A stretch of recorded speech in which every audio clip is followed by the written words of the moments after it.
ngiye kukubwira ahantu abakire bari kubika amafaranga yabo muri iyi minsi, ari abakire b'ejo hazaza, ari n'abakire bamaze gukira. Ngiye kukubwira ahantu bari kubika amafaranga yabo, ahantu bari gushora amafaranga yabo, aho abakire bari gushora amafaranga.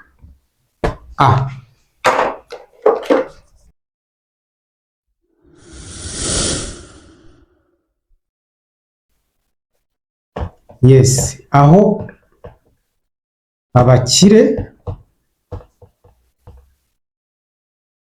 bari gushora.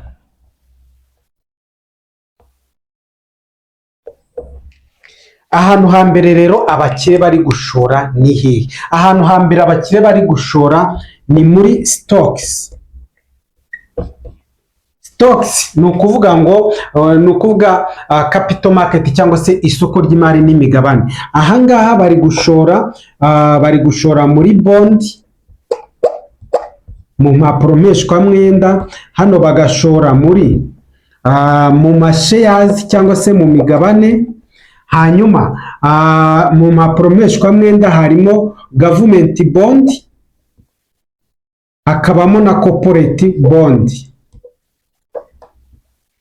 Impapuro mpeshwamwenda za leta n'impapuro mpeshwamwenda z'ibigo bitari ibya leta. Hanyuma mu migabane nababwiye yuko imigabane ushobora gushora muri Beka, muri Bralirwa, muri Simirwa, muri MTN, muri Equity, ukungukirwa amafaranga menshi. Nababwiye yuko bond izunguka mu buryo bubiri. Bond izunguka mu buryo bwa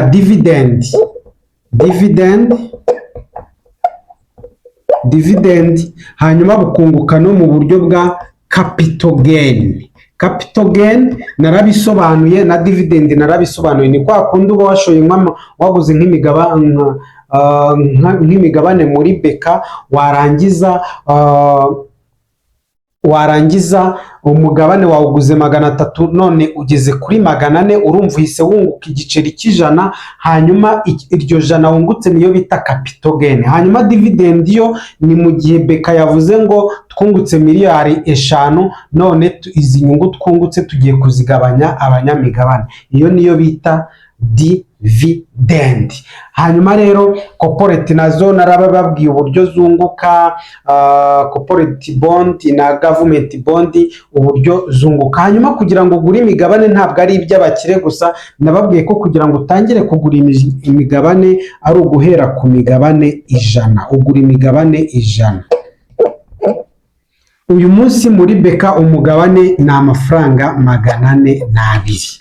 Urumva ufite ibihumbi byawe 40 n'amafaranga 200, wagura imigabane 100 ukaba umunyamigabane muri Beka cyangwa se muri MTN cyangwa muri Bralirwa. So nugira ikibazo cyaho washora muri ibyo bigo byose, yaba Bralirwa, yaba Simirwa, yaba MTN, yaba Beka, yaba Equity, yaba I&M Bank, nyandikire muri comment section, ndakubwira aho ushobora gushora imari yawe yaba muri ibyo bigo. So ahandi ha kabiri rero abakire bari gushora amafaranga yabo cyangwa se bari kubika amafaranga yabo ni muri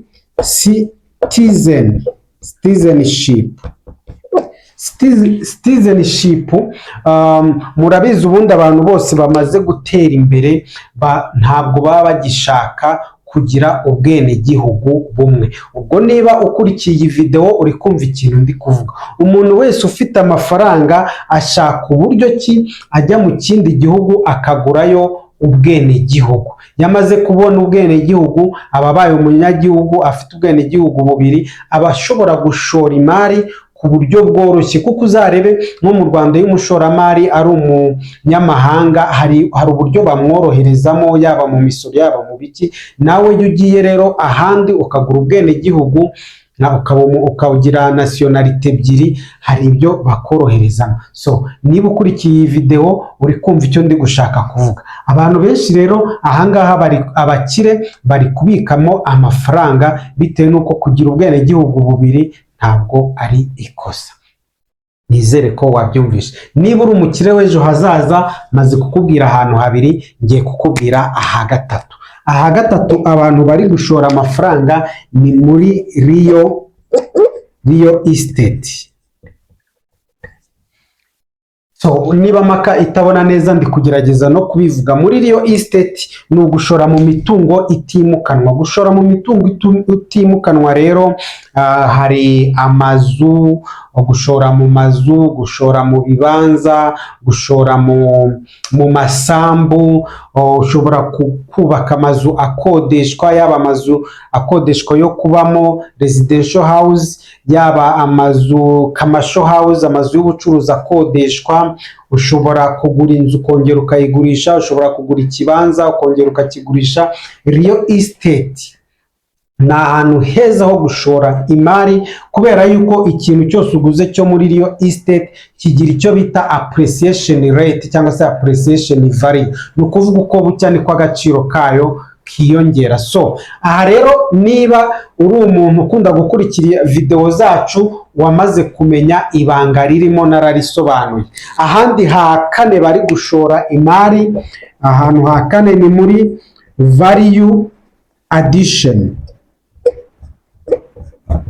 Value addition ni ukongerera ibikomoka ku buhinzi agaciro. Urugero, abantu benshi tuvuge nka Sina Gerard afata nk'ibinyomoro agakoramo amaji, asigaye afite n'amawayini yikorera, afata inanasi agakoramo amaji. Twebwe mu gihe turi kuzirya gutyo gusa, abantu bafata urusenda rusanzwe bakarukoramo urusenda rwo kugurisha rw'amazi. Hari uburyo abantu bafata avoka bakazikuramo amavuta. So ikintu cyose gikomoka ku buhinzi n'ubworozi, kucyongerera agaciro, ushobora gusanga ikiro kimwe cy'avoka kivuyemo litiro y'amavuta ushobora kugurisha ibihumbi 10 cyangwa se 15.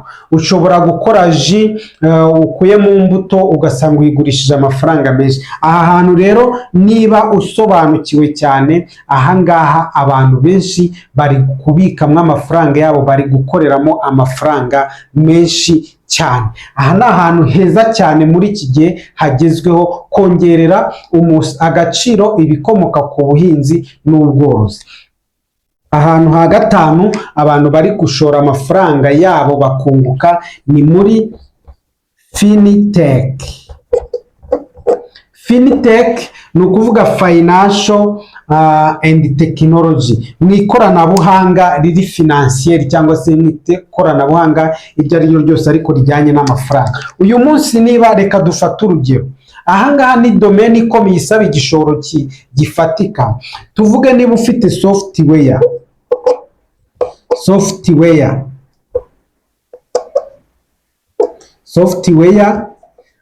y'amabanki, ubwo ni ukuvuga core banking ikoreshwa n'amabanki. Ugafata nka banki ukayigurisha software. Iyo software banki kwishyura buri kwezi, kwishyura buri mwaka subscription, kakwishyura maintenance. Ibaze nk'umuntu wahawe isoko ryo kwinformatiza cyangwa se ryo guha imirenge sako software. Ibaze nk'umuntu ufite wahaye nka beka software ikoresha cyangwa se core banking. Ibaze nk'umuntu uhaza microfinance, buri microfinance bifite software zitandukanye. Hari nka ad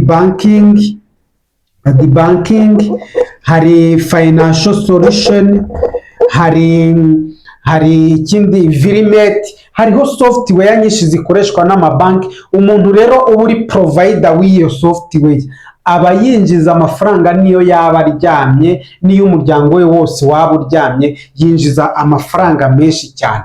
Uramutse rero usobanukiwe cyangwa se ushobora kubona amakuru yandi, washora amafaranga aha hantu my friend, muri fintech, ukuvuga financial technology.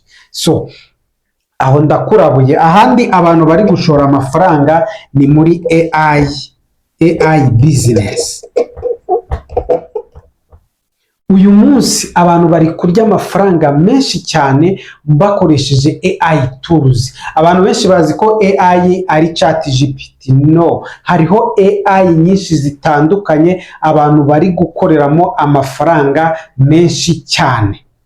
So niba rero uramutse wihuguye kuri AI ukamenya AI zikora indirimbo, izikora amafilime, izikora amascript, izikora video zitandukanye, abantu bari kurya amafaranga menshi cyane. Umuntu ari gukora video ayikoresheje AI, yarangiza iyo video akayishyira kuri YouTube ugasanga iri kumuha miliyoni ibihumbi 500 ku kwezi cyangwa se mu byumweru bingahe. So ahangaha rero abantu benshi bari gushoramo amafaranga, kandi ntabwo ibingibi ntibisaba n'amafaranga menshi, ni ibintu byoroheje cyane. So ahantu hanyuma rero ha karindwi ni muri startups.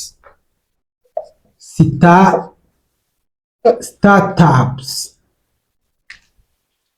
ariko nanjye nandika nabi koko. Startups ni ukuvuga ngo gushora muri startups ni ugushora ahantu hameze gute? Ahangaha ni ugushora muri ya mishinga mishyashya u Rwanda ruba rwimakaje imbere, ruba ruri gushyigikira, rushobora gushyiramo n'inkunga. Ahangaha reka tuvuge muri domene ya green transport. Green transport ni ubwikorezi cyangwa se ni transport idashobora guhumanya ikirere. So nko muri moto z'amashanyarazi, mu modoka zikoreshwa n'amashanyarazi, muzi yuko n'abazigura leta ibakuriraho imisoro, hari imisoro ibasonera. So hanyuma ahangaha ngiye kuzababwira startups zitandukanye, nari mbahaye urugero rwo muri green transport, mu bwikorezi budahumanya ikirere. Nzabakoreraho video irambuye mbabwire startups 5 ushobora gushoramo amafaranga hanyuma ukunguka. Burya cya kintu kiba kije ari gishyashya, my friend, gushoramo amafaranga ntibigira uko bisa, noneho ari cya kintu gishyigikiwe na leta. Izi rero aha ni ahantu abakire b'uyu munsi n'abakire b'ejo hazaza bari gushora imari yabo. Niba nawe rero wumva hari ahantu muri ahangaha wahitamo gushora amafaranga, kanda like, hanyuma urumva wowe washora hehe muri ahangaha harindwi. Ese ninde wifuza ko nzamubwira startups 5 zigezweho uyu munsi zishyigikiwe na leta ushobora gushoramo amafaranga? Igishoro bigusaba, uko wunguka nuko wabikora neza ntuhombe. Niba ubishaka byandike muri comment. Ngiye wakugezaga iki kiganiro rero nitwa Jean Marie Vianney, iyi ni BVI Empire. Ahangaha tunyuzaho ibiganiro bifasha abantu kwiteza imbere bigatuma bagera kuri financial freedom. Kanda subscribe kugira ngo video zacu zindi zitazajya ziguhitaho. Wibuke no gufungura inzogera. Niba warakanze subscribe, kora no ku nzogera. Niba uri mushyashya, kanda subscribe, hanyuma umpe like kugira ngo iyi video igere ku bantu benshi. Niba hari ikibazo, igitekerezo, cyandike muri comment section, ndaza kugusubiza. Wakoze kubana nanjye rero, wakugeza iki kiganiro. Duhure muri video itaha. Ciao ciao, see you then.